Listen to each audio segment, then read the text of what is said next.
Funding for this program is provided in part by the Minnesota Arts and Cultural Heritage Fund and the citizens of Minnesota. Find out how a town of 2,700 people is making a big splash in the performing arts in our area. Get the progress report from the SPAM Museum's first year in its new downtown location, and enjoy the beautiful blooms of the Taopi Wildflower Preserve. Coming up next on Q.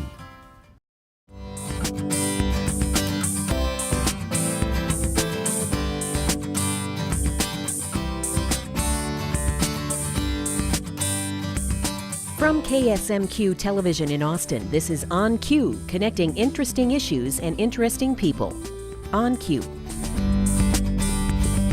Chatfield, Minnesota, a town of about 3,000 people in southeastern Minnesota. It may be small, but it does create a mighty arts community. And there's a new excitement in town. Jenny Peterson-Brandt, marketing consultant for the Chatfield Center for the Arts, is my guest today. Let's chat about Chatfield, shall we? Sounds great, Eric. Thanks so much for having me. Perfect location, about 15 miles southeast of Rochester. Nice little easy drive. And there was an old school building there that was going to be replaced with an elementary school. And what happened? Tell me. Well, they're like all small towns that that have thriving little communities. They go through bits of growth and changes, and the old school building, which was originally built in 1916, and then had an auditorium that was added onto it in 1936, actually as a WPA project under President Roosevelt. That building was about to be abandoned in 2009, 2010, as the community realized that they needed to build a new elementary school for those students to move to. And instead of doing what a lot of towns might do, which is to look at that old property, to prime real estate. The Art Center is located right downtown. If you're driving Highway 52 through Chatfield, you cannot miss it because it is the giant brick building on the west side of 52 that takes up two blocks, and just before the only stoplight in Fillmore County. But they decided, we don't want to tear this down. This building means too much to our community. It's historically significant, being a WPA project, and we need to do something else with it. So a lot of people got involved, a lot of volunteers who cared a lot about the space decided that, well, let's figure out how we can turn this into a regional arts center. And it's tough. You're working with, it's a labor, you love it. Your husband, you're working on it, but it's all a lot of volunteers. That's taxing on a person over many years. Yes. But finally, folks, in 2016, you had a great renovation project of this great auditorium space. Yeah, the auditorium space, it was originally built, like I said, a WPA project, and it was meant to, the reason it was built is because President Roosevelt and constituents within Minnesota and legislators within Minnesota recognized that there needed to be some sort of regional community center in southeast Minnesota, and so that was the building of the original Potter Auditorium.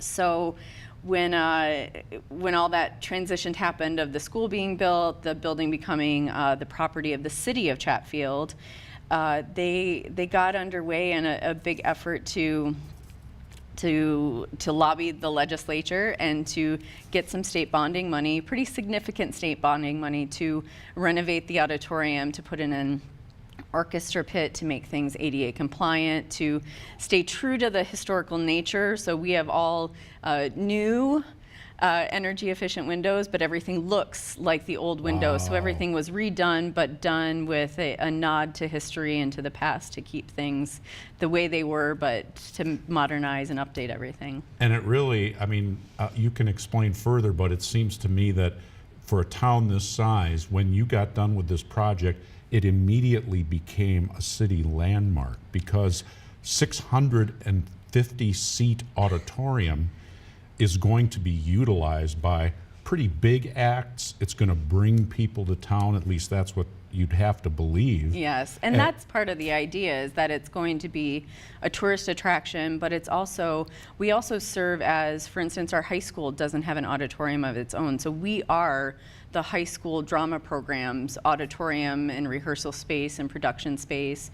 We house our community theater. They have a home with us. It's really, there's a lot of different people that use that space, so it's a real great community resource. How are you able to, are you thinking future? I just think about other nonprofits. We're a nonprofit.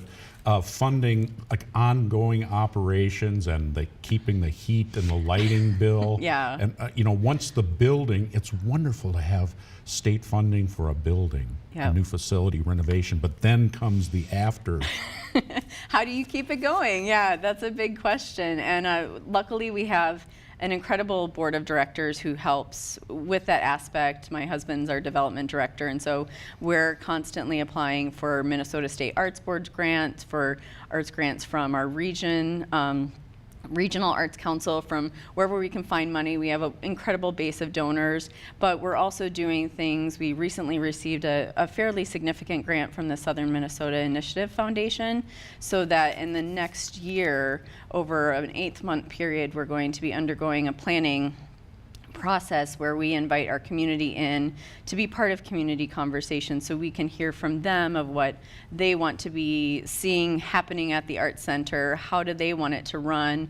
How do they want to be a part of it? And really use that opportunity not only to inform what we're going to be doing with all of our spaces, because in addition to the auditorium, we have another, I think it's 16,000 square feet in the school building to use as classrooms and studios and dance spaces, maybe a recording studio. We don't know. We want to hear from the community and really build their input and their engagement, and to build our sustainability and build our capacity for doing great things in Southeast Minnesota. Jenny Peterson Brandt is our guest. She is marketing consultant with the Chatfield Center for the Arts. What kind of events do you host there? Right now, we are focused on performing arts events. So we, as Chatfield Center for the Arts, bring in mostly musical events. We have some great artists coming. We just actually had Ruth Moody, who's of the Waylon Jennies. If anybody knows them, they're one of my favorites. Prairie Companion. Yeah. We're bringing in Leo Kottke. We are possibly bringing in Greg Brown next year. We've got some really, really exciting events. We have a folk music series that we do in a smaller, more intimate space. Monroe Crossing, their bluegrass. We have Monroe Crossing. There's so many I can't remember them all. But we usually have something going on every other week or every other weekend at the Arts Center. And then in addition to that, we have, like I said, our high school drama program is putting on events.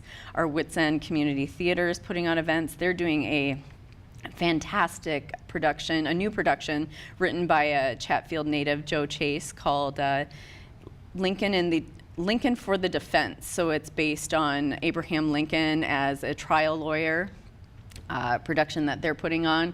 So we have that, and then of course we're the home of when Western Days happen. There's always big Western Days activities happening at the Arts Center, so we're busy. So performing arts is our focus right now, but we're really looking to the future and developing studios and visual arts programming too. Wow. What's next? We're busy. Yes, you are. What are the next steps toward fully utilizing the facility? You talked about the school building. Yeah.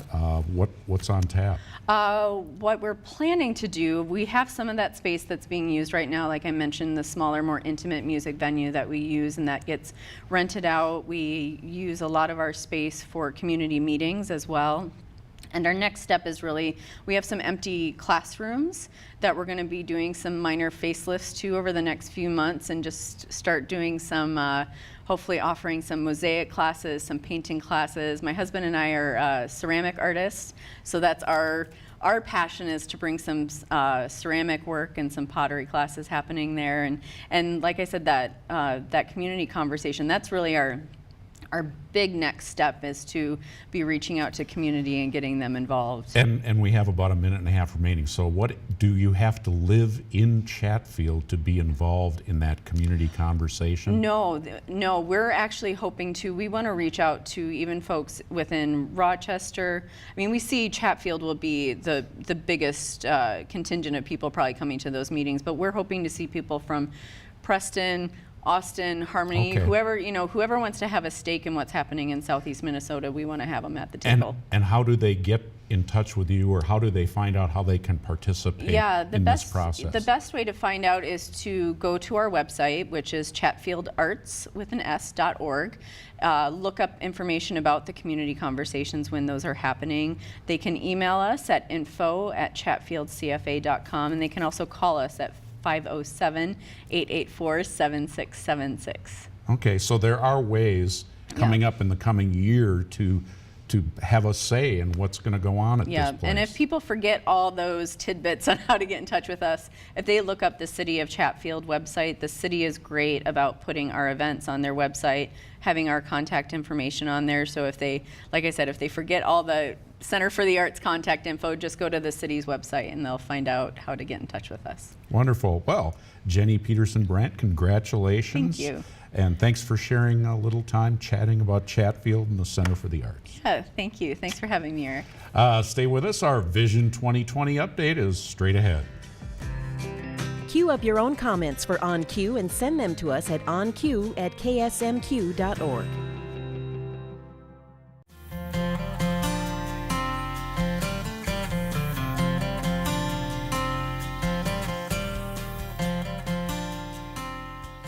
Welcome back to On Cue. We're here on location at the Austin Artwork Center talking with leaders who are making a difference in our community. Vision 2020 began 5 years ago with a simple goal: to make Austin a better place to live, work, and play for everyone by the year 2020.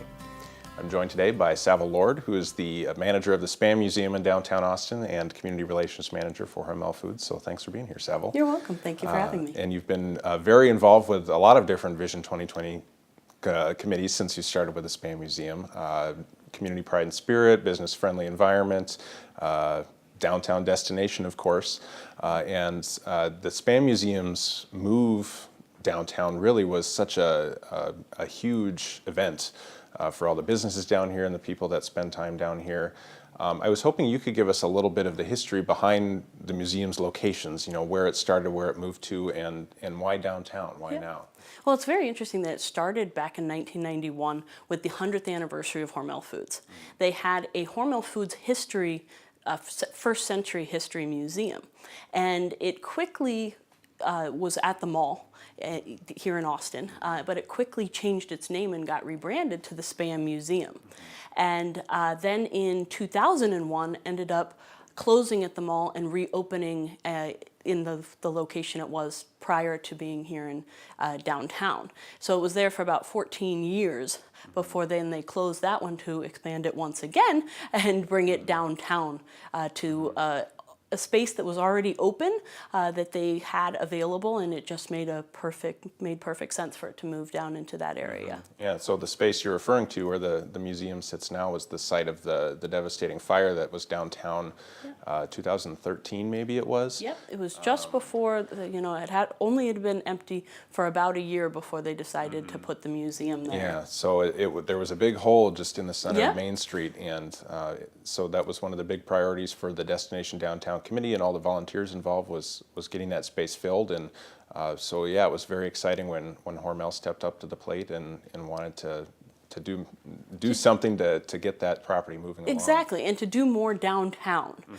It was really important for us to move the museum downtown because we'd found that when it was in its old location, it was very close to the highway. So you're able to jump off the highway, go visit the museum, and then really jump right back on the highway and never actually experience Austin. This, with the move downtown, they were actually able to now experience the downtown community. Come over here to the Austin Artwork Center, go across the street to Sweet Reed's, go to the Rider Bike Museum. They are able to visit the entire area and not just get right back on the highway, but really create more of an experience than just a visit. Right, exactly. The experience factor is so important for people visiting and the folks that live here too. Yeah. We want to. That's all. What we're all about is creating a better environment for everyone in Austin. And it's so fun because I say it's always about you make an experience when you do three things. So you can come visit the museum, which obviously should be your first foremost goal. But then you go visit a restaurant, you visit another art center, and then you do some shopping. You try to make a real complete visit.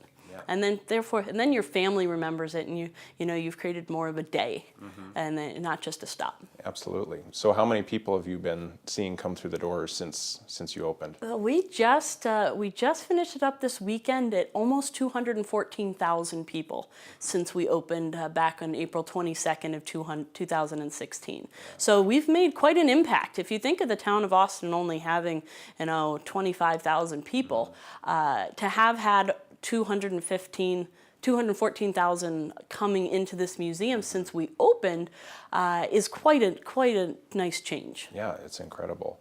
And of course, you hold all sorts of other fun community events and different things periodically at the museum.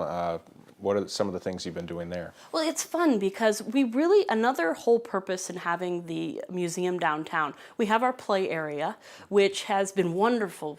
Minnesota's have an extremely long winter, and it's a great meeting place for families to come and play, at the end of the day, or sometime when they have some free time, and get out of their houses and let their children run around and have that free time. But then we also have these community events as well. We hold them the first Thursday of every month, and we try to do a nice balance of children events versus adult events, so that we really do represent the entire community and have something that everybody is interested in and can come and participate in. Yeah, well, and they're almost always free, which is also a nice addition, so that lower income families can come in and experience and enjoy those events as well. Absolutely. Well, we certainly appreciate all the work you're doing and the Thank you. impact that you're having on downtown, and thanks for being here with us today. You're welcome. All right. Thank you.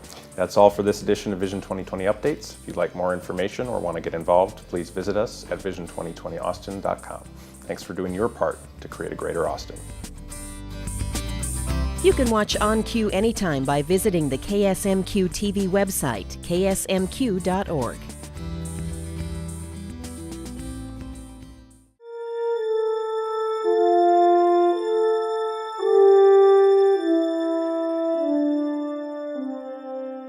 The Winona Cemetery Association was organized in May of 1862 by E.D. Williams and other trustees at the behest of the Winona City Council, and they purchased 40 acres of land in Thompson's Valley for $600.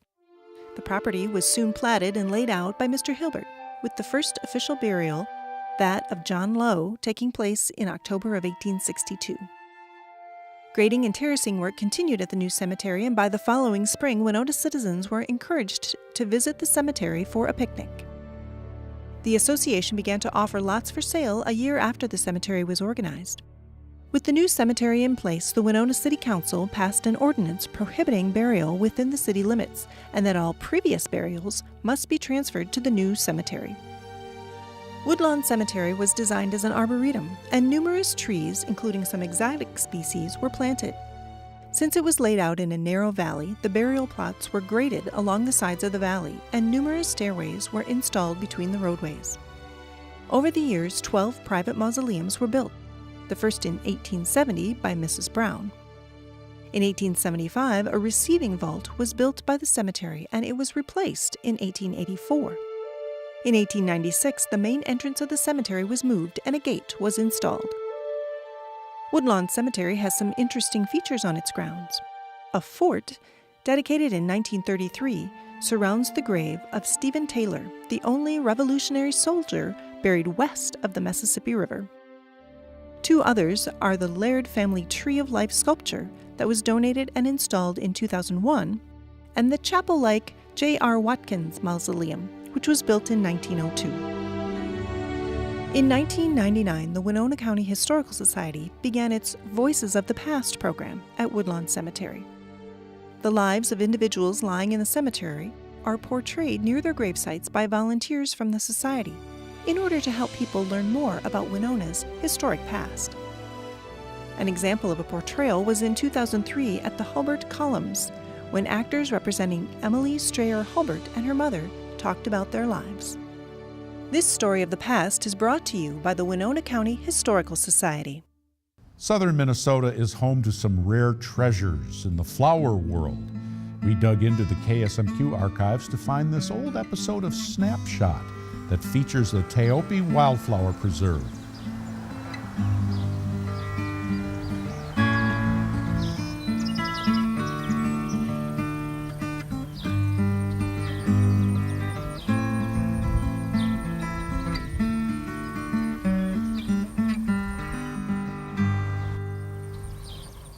A 19.5-mile stretch of Highway 56 has been designated as the Shooting Star Scenic Byway.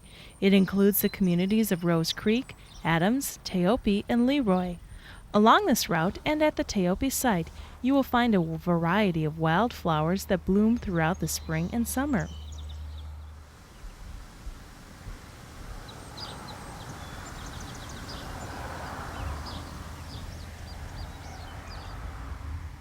A kiosk provides information on the types of flowers that grow wild in this area.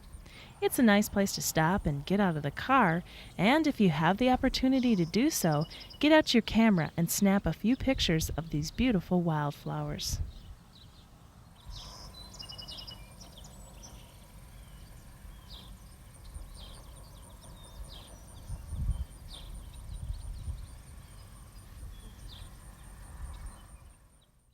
Before the completion of the interstate highway system, roadside museums were common sights. One rare example still exists near Lewiston, Minnesota, and it's called the Arches Museum of Pioneer Life. Arches is in reference to a local railroad overpass that used to pass over Route 7 that went on to Winona. Basically, this is kind of the life's work of Walter Rand. He had a woodworking shop near Lewiston, which was along the road, and it kind of spun off from there. It was a roadside attraction, trying to get people's attention, get them to stop in, look around, buy a few things.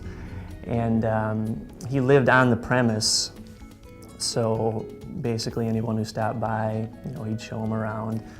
He started a personal collection in his basement, which kind of outgrew that, to encompass his sheds and his garage. And he built this site in 1964 to kind of house the collection. And at that time was started a partnership with the Winona County Historical Society. And they've kind of looked after it ever since, and it's kind of under one of their sites.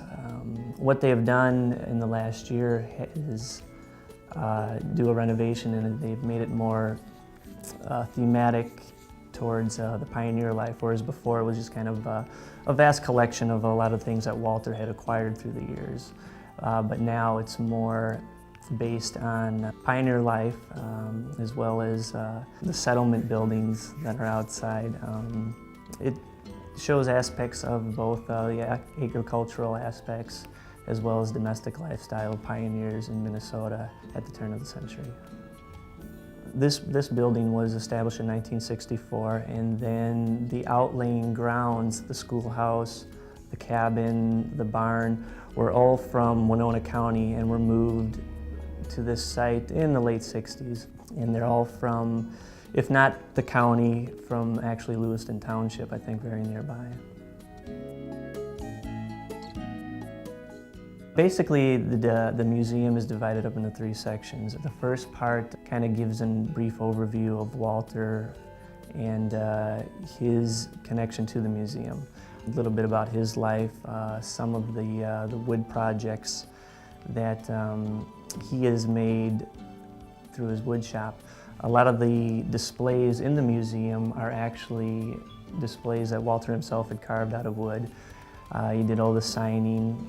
He was a great collector. He liked to hold on to everything. He was kind of a pack rat in that ways, in those respects. And he would get his collections together and kind of mount them and display them, and then show them off for kids, and then the neighbors and people in Lewiston as well.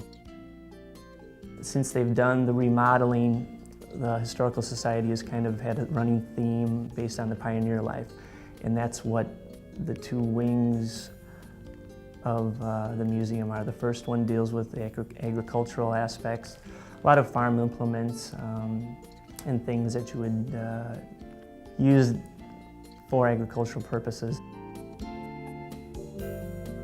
And the next wing deals with the domestic aspect of that. A lot of, I guess what you call the quote-unquote women's work. The cooking, the cleaning, just kind of any daily comforts too that would be in the household. I like the way they've preserved and the way they give you you get a sense of what conditions were like for pioneer settlers. The old buildings are very neat to look around in. It gives you kind of a sense of what it was like to live back then, and they're very well preserved, and there's just a lot of very interesting items, a lot of antiques if you like that sort of thing.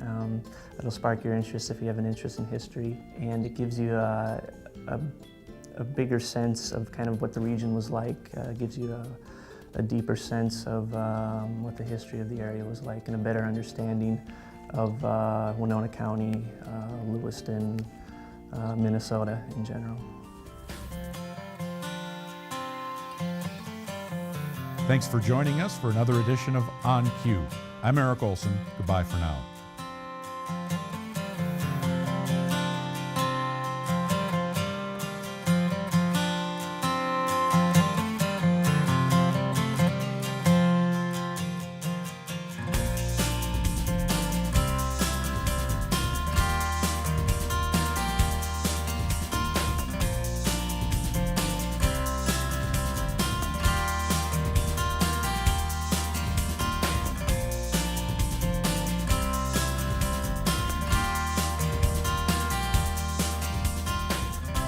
On Cue is a production of KSMQ Television in Austin, nonprofit public television. Educational, wholesome, enriching and quality. KSMQ TV shows about people, places, things you know. Programs with a family fit, tuned to the source. KSMQ TV, the better choice.